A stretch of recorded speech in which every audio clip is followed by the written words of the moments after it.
Título 5, do processo administrativo disciplinar. O processo administrativo disciplinar na Lei 8.112 vai ter o rito ordinário e vai ter o rito sumário. O rito sumário é o rito simplificado, é o rito mais rápido, é um rito mais dinâmico. O rito ordinário é o rito, entre aspas, normal. O rito sumário está previsto no artigo 133, concomitante com o artigo 140 da 8.112. A aplicação do rito sumário vai ser só nos casos de abandono de cargo, que é faltar mais de 30 dias consecutivos ao trabalho, inassiduidade habitual, que é faltar 60 ou mais dias interpoladamente em 12 meses, e acumulação ilegal de cargos, empregos ou funções públicas. Então, se o servidor estiver sendo processado por um desses 3 motivos, vai ser instaurado o processo administrativo disciplinar no rito sumário. Qualquer outro motivo que ele estiver sendo processado, eu vou cair para o rito ordinário. Tá? Bom, com relação à acumulação de cargos, empregos e funções, eu queria ressaltar uma coisa. Vamos supor que a administração toma ciência que o servidor está acumulando cargos, empregos e funções públicas. Aí, ela vai dar um prazo de 10 dias para que o servidor faça uma opção. Se ele não fizer a opção, vai ser instaurado um processo administrativo disciplinar no rito sumário. A partir do momento que ele é instaurado, o servidor tem aí uma segunda oportunidade de fazer a opção. E depois ele tem ainda, no prazo de defesa, uma terceira opção, uma terceira chance para fazer a opção. Se até o prazo de defesa, final de defesa, ele não fizer a opção entre os cargos, aí ele pode ser demitido dos 2 cargos. Então, a lei anuncia que, uma vez instaurado o processo, caso o servidor opte entre os cargos, ainda vai ser considerado boa-fé e ele pode simplesmente arquivar o processo sem que seja demitido. Ok? No processo disciplinar do rito sumário, o prazo para terminar são 30 dias, prorrogáveis por mais 15. Ele vai se dar nas seguintes fases. Primeiro, vai ter a instauração, que é a publicação no Diário Oficial da comissão, que vai ser composta por 2 servidores estáveis. Então, na instauração, escolhe-se uma comissão composta por 2 servidores estáveis. Depois vem a instrução sumária. Na instrução sumária vai ter indiciação, defesa e relatório. A indiciação equivale a uma denúncia. A administração vai fazer ali a denúncia do servidor. Se for abandono ou inassiduidade habitual, eles vão tipificar a infração direitinho, colocar ali os fundamentos para isso, né, tipificada a infração, e a materialidade do ilícito, além das provas documentais. No caso de acumulação de cargos, a mesma coisa. Aí vai dar um prazo para o servidor de 5 dias apresentar a defesa, e a comissão vai proferir um relatório dizendo se o servidor é culpado ou não, se ele deve ser condenado ou não. Feito o relatório, a comissão vai remetê-lo à autoridade competente, que é prevista no artigo 141 da 8.112, para proferir o julgamento. O julgamento vai ter um prazo de 5 dias para terminar. Então, julgamento, 5 dias. No mais, o processo do rito sumário ele tem poucas regras na 8.112. Vocês vão encontrar regras só no 133 e no 140.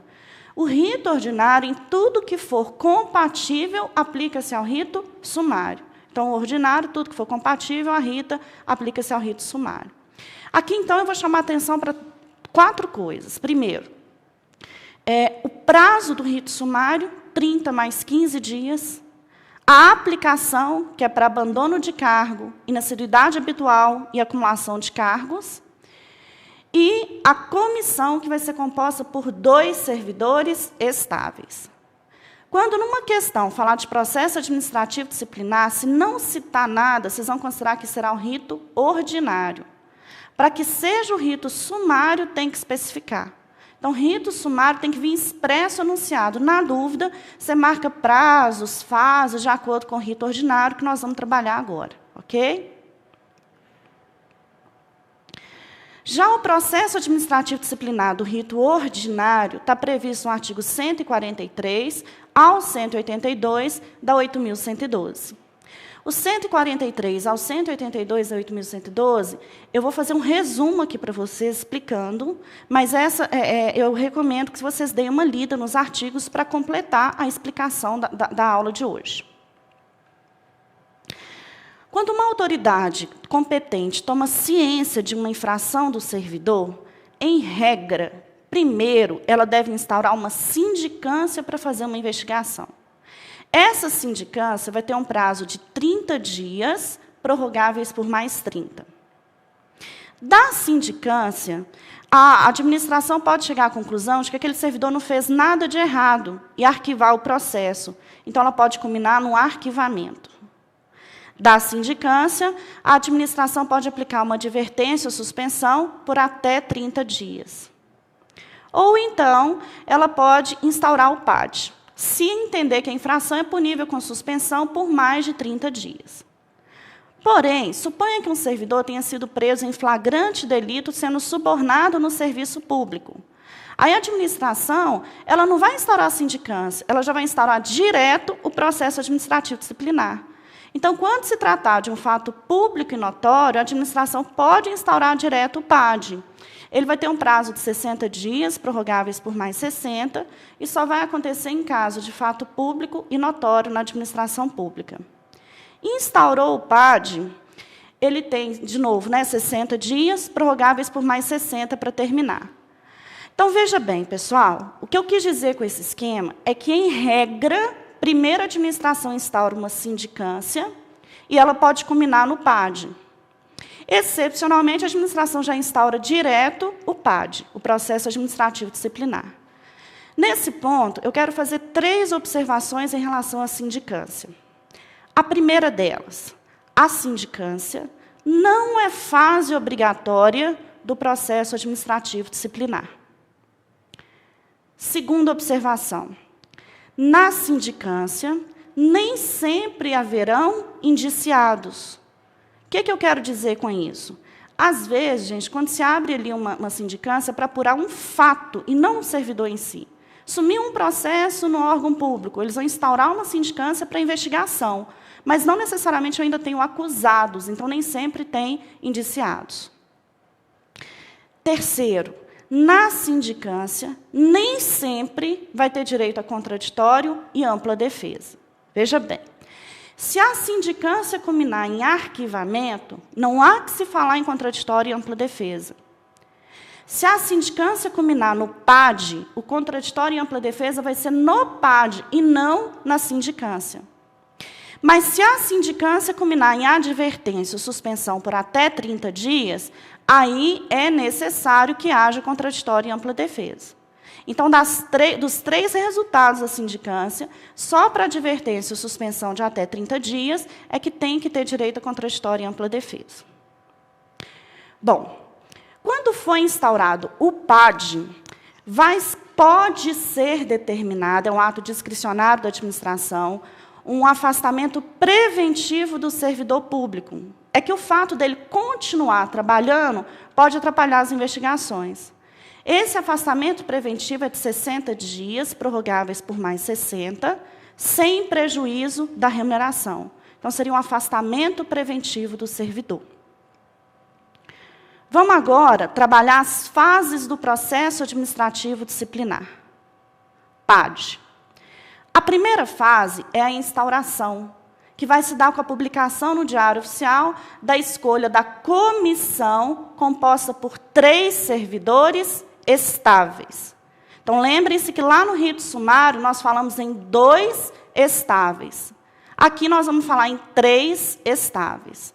Sendo que a lei anuncia que o presidente da comissão deve ter cargo ou escolaridade igual ou superior à do investigado.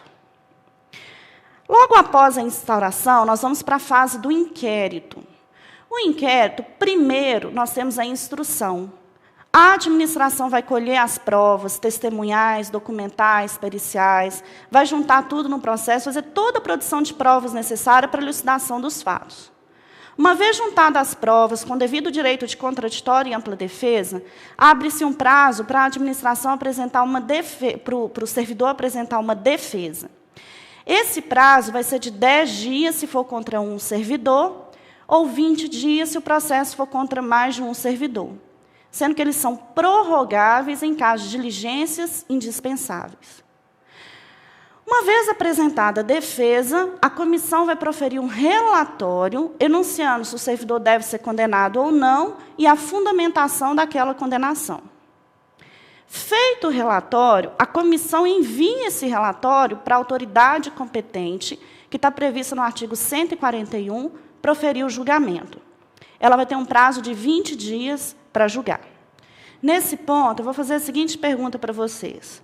Entre relatório e julgamento, pode haver agravamento da penalidade? Pode-se agravar a pena? Pode, se o relatório estiver contrário às provas dos autos. É o que reza o artigo 168 da 8.112.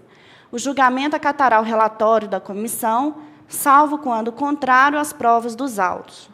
Quando o relatório da comissão contrariar as provas dos autos, a autoridade julgadora poderá motivadamente agravar a penalidade proposta, abrandá-la ou isentar o servidor de responsabilidade. Ok?